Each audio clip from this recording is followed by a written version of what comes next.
तो मैम कल हमारा एग्ज़ाम है और आज हमें बहुत ज़्यादा पैनिकनेस हो रही है और डर लग रहा है।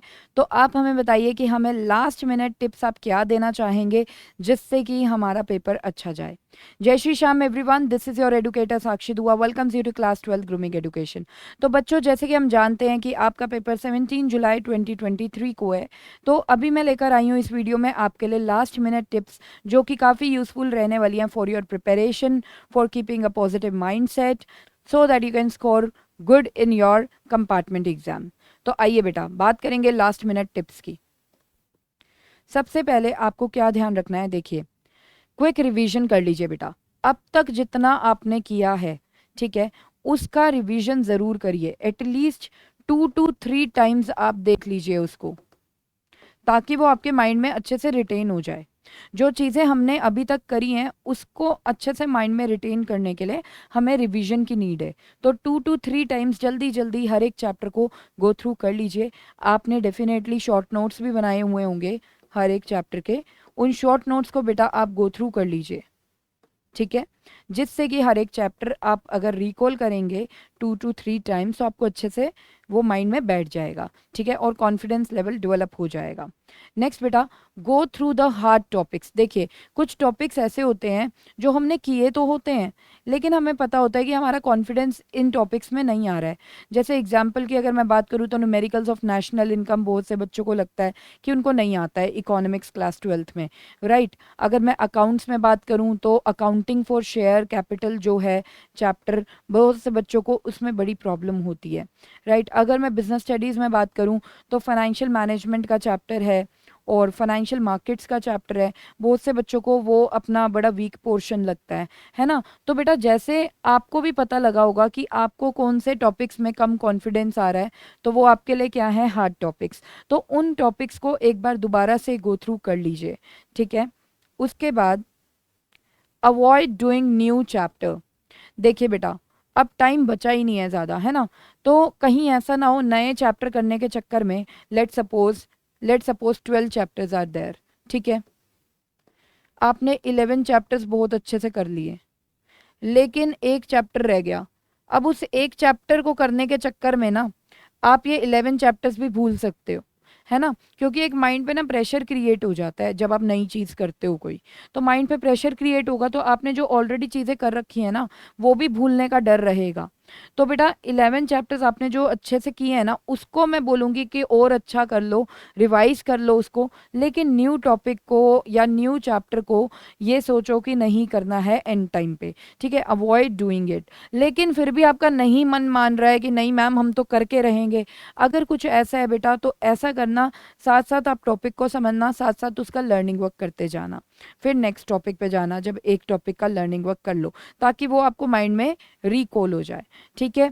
तो ऐसे कर लेना। बाकी मैं तो ये बोलूँगी कि आप छोड़ दीजिए अब कोई भी न्यू चैप्टर या न्यू टॉपिक, जो भी रह गया, ठीक है, जितना हो गया उस पर फोकस करिए, क्योंकि quality is always better than quantity, है ना। क्वालिटी होनी चाहिए उन चीज़ों में जो आपने किया है, rather than quantity. Next, last 2 years के कंपार्टमेंट के पेपर्स अगर आपने नहीं देखे हैं तो प्लीज़ इनको देख लीजिए, क्योंकि इनमें से हो सकता है एज इट इज़ क्वेश्चन कोई ना कोई आपको मिल जाए उसमें, कोई ना कोई क्या मतलब ऑलमोस्ट क्वेश्चंस आपको दिख सकते हैं बोर्ड के पेपर में। तो आप लास्ट 2 इयर्स के कंपार्टमेंट के पेपर्स अच्छे से करके जाएं। नेक्स्ट बेटा, पॉजिटिव माइंडसेट। देखिए माइंडसेट को पॉजिटिव रखना बहुत ज़्यादा ज़रूरी है। आपका कल एग्ज़ाम है, ठीक है, तो आपको इस टाइम पर ब्रेन को रेस्ट भी देना है। बेटा make sure you take a sleep of 7 to 8 hours before your exam. देखिए बहुत से बच्चे ऐसे होते हैं जो पढ़ते हैं बिल्कुल कि नेक्स्ट डे एग्ज़ाम है, एक दिन पहले रात को पढ़ रहे हैं, पूरी रात लगा दी पढ़ने में, ठीक है। तो बेटा ये चीज़ ना गलत चीज़ है, क्योंकि आप अपने माइंड को, अपने ब्रेन को टायर्ड कर रहे हो, और टायर्ड ब्रेन अच्छे से वर्क नहीं कर पाएगा एग्ज़ाम टाइम पे, तो वहाँ पे आपका लॉस होने के चांसेस हैं। तो बेटा आपको अपना, अगर चाहते हो कि ब्रेन अच्छे से वर्क करे ड्यूरिंग द एग्ज़ाम टाइम, तो बच्चे आपको अच्छे से प्रॉपर स्लीप लेनी है 7 to 8 आवर्स की। सेकेंड थिंग, कोई भी नेगेटिव चीज़ नहीं आने देनी है, अवॉइड नेगेटिविटी। किसी चीज़ का डर, किसी चीज़ की पैनिकनेस, ये चीज़ें आपके माइंड में नहीं आनी चाहिए, ठीक है। कहीं पे भी आ रहा है कि यार पता नहीं कल क्या होगा, पेपर है, पता नहीं अच्छा जाएगा नहीं जाएगा, दोबारा कंपार्टमेंट ना आ जाए, अगर कोई ऐसी चीज़ें अगर आपके माइंड में आ भी रही है ना, तो बेटा आपने पॉजिटिव अफर्मेशंस देकर उसको सॉर्ट आउट करना है। अगर किस तरह से पॉजिटिव अफर्मेशंस आप देंगे कि ठीक है, मैंने अब जितना करना था कर लिया और मैंने अपना बेस्ट ही दिया है, ठीक है, और मेरा पेपर अच्छा जाएगा। बार बार आप ये बोलेंगे मेरा पेपर अच्छा जाएगा, मेरा पेपर अच्छा जाएगा, मेरा पेपर अच्छा जाएगा, ठीक है। माइंड में ऐसी अफर्मेशन अगर आ रही है नेगेटिव कोई भी अफर्मेशन कि पेपर गंदा जाएगा, बोलो नहीं, मैंने प्रिपरेशन करी है, मैंने मेहनत की है, मेरा जो पेपर है वो अच्छा जाएगा। सो पॉजिटिव अफर्मेशंस आपको आपके माइंड में रखनी है। तो इससे आपका जो माइंड सेट है वो पॉजिटिव रहेगा, पॉजिटिव रहेगा तो माइंड अच्छे से वर्क करेगा, अच्छे से वर्क करेगा तो आप अच्छे अच्छे आंसर्स लिख पाएंगे और आपका स्कोर अच्छा आएगा, ठीक है। नेक्स्ट, ये तो थी बेटा प्री एग्जाम टिप्स। अब हम बात करेंगे during exam time. Exam time पे क्या करना है, देखिए बेटा, सबसे पहले तो visit your centre on time, time पर सेंटर विजिट कर लेना, ठीक है। जैसे 10 AM आपको आपकी आंसर शीट मिल जाएगी, मेक श्योर बेटा 9:30 AM तक, 9:30 AM तक आप अपने एग्जाम हॉल में होने चाहिए। You must be in your exam hall. क्या होता है ना, जैसे मान लो आप 10 o'clock के अराउंड आए और आते ही बैठ गए और आंसर शीट फिल करने लग गए, तो हमारा माइंड रिलैक्स नहीं हो पाता है ना। माइंड को थोड़ा सा रिलैक्स करना है। आप ट्रैवलिंग करके आए हो अपने घर से सेंटर तक, थोड़ा अपने आप को रिलैक्स रखो, काल्म करो अपने माइंड को, फिर काम स्टार्ट करना, तो वो और अच्छा काम होगा, है ना। तो 9:30 AM तक बेटा आपको एग्जाम हॉल में पहुंचना है। और एग्जाम हॉल में पहुंचने से पहले आपको क्या करना होता है, सिटिंग अरेंजमेंट देखना होता है, राइट, रूम ढूंढना होता है। तो मेक श्योर कि आप 9 AM तक अपने सेंटर पर पहुंच चुके हो बेटा, क्योंकि 30 मिनट सिटिंग अरेंजमेंट देखने में, रूम ढूंढने में कि कौन सा रूम है आपका, लग जाएंगे। तो 9 AM तक आप सेंटर पर पहुंच जाओ।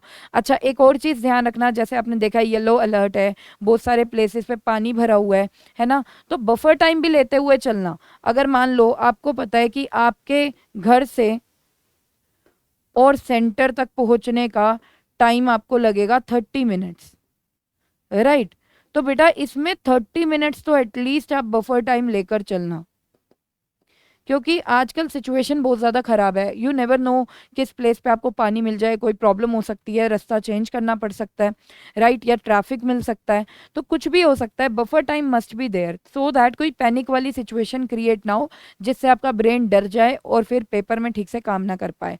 सो मेक श्योर आप बफर टाइम लेकर भी चलें, एक एक्स्ट्रा टाइम लेते हुए चलें।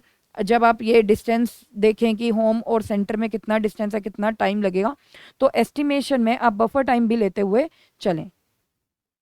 चलिए next, fill in your answer sheet details properly.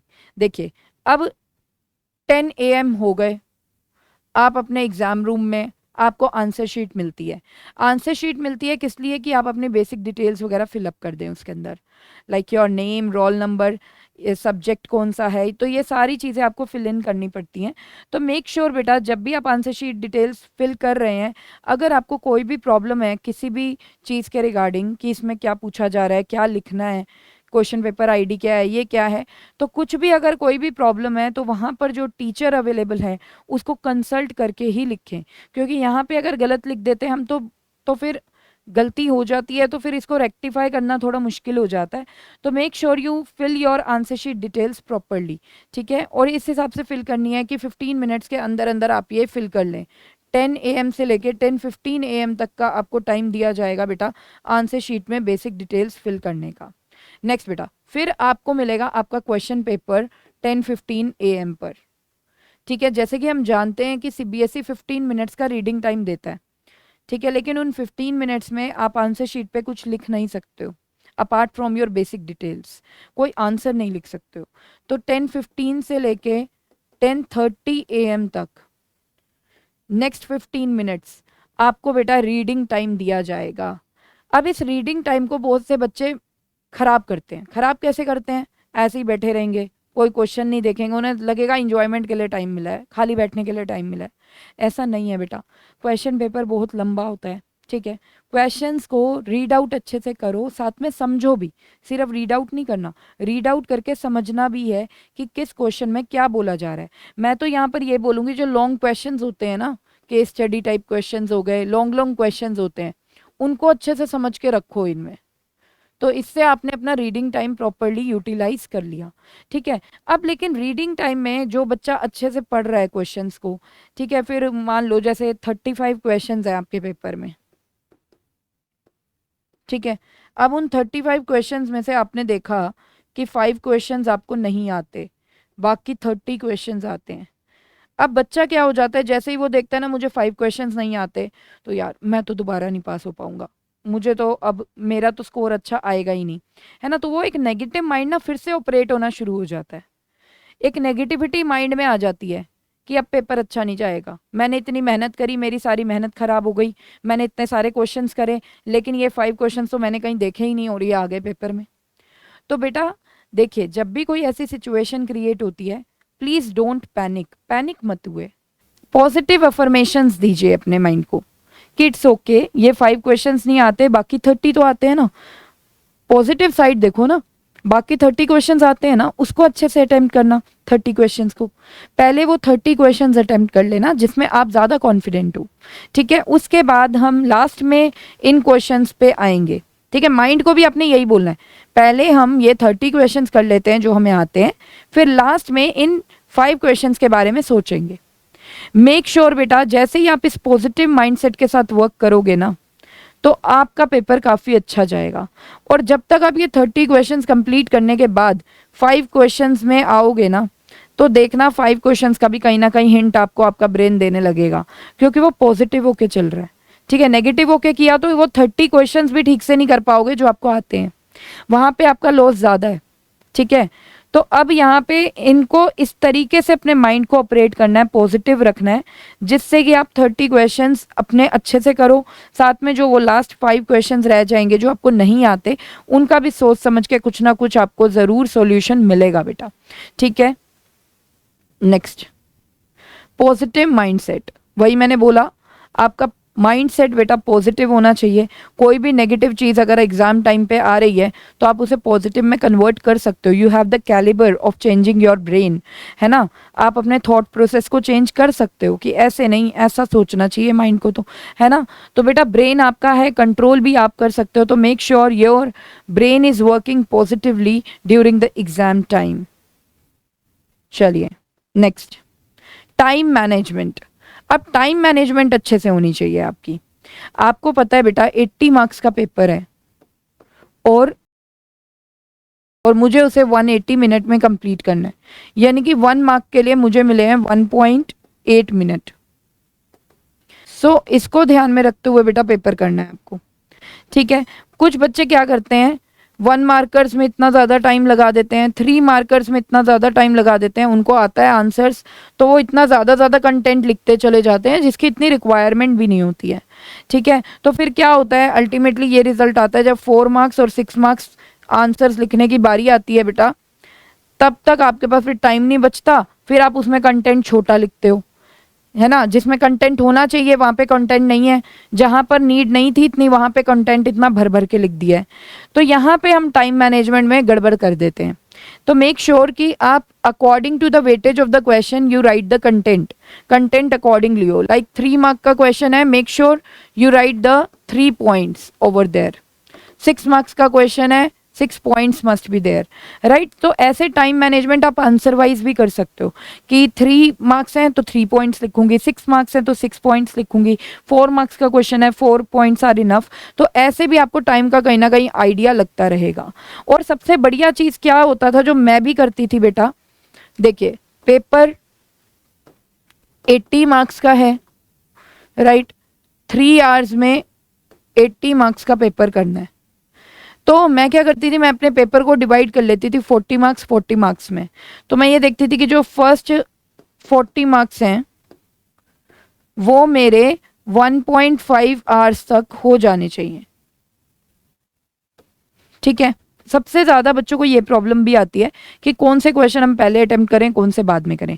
तो मैं तो ये बोलूँगी जिन क्वेश्चंस में आप ज़्यादा कॉन्फिडेंट हो ना वो पहले कर लो, उनको पहले करना है। और ये सोचते हुए करना है टाइम कम है, मतलब उनमें स्पीड काफ़ी अच्छी रखनी है, क्योंकि वो आपको ऑलरेडी आते हैं, तो उसमें आपको कम टाइम लेना है। आपको टाइम उसमें लेना है जिसमें हमें सोचना भी पड़ेगा, है ना। तो बेटा जिनमें आप कॉन्फिडेंट हो उनको आप कर लो क्विकली, और उसके बाद जिनमें कॉन्फिडेंस कम है थोड़ा, उनको लास्ट में अटेम्प्ट करो। This is the best way according to me. चलिए, रिवीजन। अब रिवीजन क्या है, आंसर शीट पूरी आपकी हो गई, अब बेटा रिवाइज कर लो। कई बार क्या होता है, हम जल्दी जल्दी में आंसर ठीक से नहीं लिखते, कहीं एक आधी स्पेलिंग गलत हो जाती है या क्या हो जाता है, तो रिवाइज करके देख लो पूरी आंसर शीट एक बार। जहाँ पर भी गलती आपको पता लग जाएगी तो आप उसे रेक्टिफाई कर पाओगे, ठीक है। तो make sure you do the revision part of the answer sheet also. तो बहुत से बच्चे ये भी करते हैं बेटा, प्रॉपरली क्वेश्चंस को रीड आउट नहीं करते हैं, ठीक है, तो फिर आंसर गलत लिखाते हैं, क्योंकि क्वेश्चन में ही नहीं उन्होंने देखा कि चाहिए क्या क्वेश्चन में, है ना। तो बेटा प्रॉपरली क्वेश्चंस को रीड आउट करना। सेकंड, प्रेजेंटेशन पार्ट पर फोकस करना। देखो आप 10th और 12th क्लास के बच्चे हो, ठीक है, प्रेजेंटेशन पार्ट आपका काफ़ी अच्छा होना चाहिए। प्रेजेंटेशन पार्ट क्या होता है, कोई भी एक्सप्लेनेशन आप लिखते हो ना, अवॉइड यूजिंग पैराग्राफ्स, पैराग्राफ में नहीं, ठीक है। टीचर आपकी स्टोरी सुनने में ना कुछ इंटरेस्टेड नहीं है, स्टोरी पढ़ने में, है ना।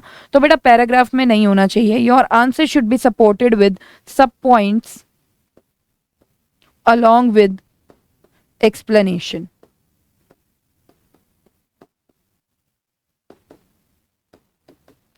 सब पॉइंट एंड एक्सप्लेनेशन जरूर होनी चाहिए साथ में, ठीक है। सब पॉइंट का हाफ मार्क्स होता है, एक्सप्लेनेशन का हाफ मार्क्स होता है, तो आपके 1 मार्क पक्के हो जाते हैं, ठीक है। और बेटा ध्यान देना है, जहाँ पे डायग्राम आपको लग रहा है कि बन सकता है तो डायग्राम जरूर बना दो, ठीक है।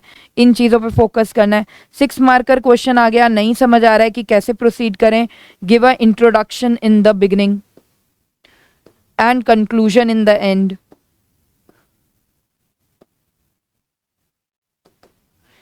ठीक है। तो ये कुछ टिप्स आप फॉलो कर सकते हैं जिससे कि आप प्रेजेंटेशन अपनी अच्छी कर सकते हैं, और आपको भी पता है जिसकी प्रेजेंटेशन अच्छी होती है उसका स्कोर अच्छा आता है ना बेटा। तो यहाँ पर आई होप ये जो लास्ट मिनट टिप्स हैं आपको काफ़ी यूजफुल रहेंगी। If you feel the same then please like the video and subscribe the channel if you are new to the channel. तो यहाँ पर गाइस सेशन को एंड करती हूँ, मिलते हैं हमारे नेक्स्ट सेशन में। Till then bye bye, take care, जय Shri Shyam and all the best for your preparation.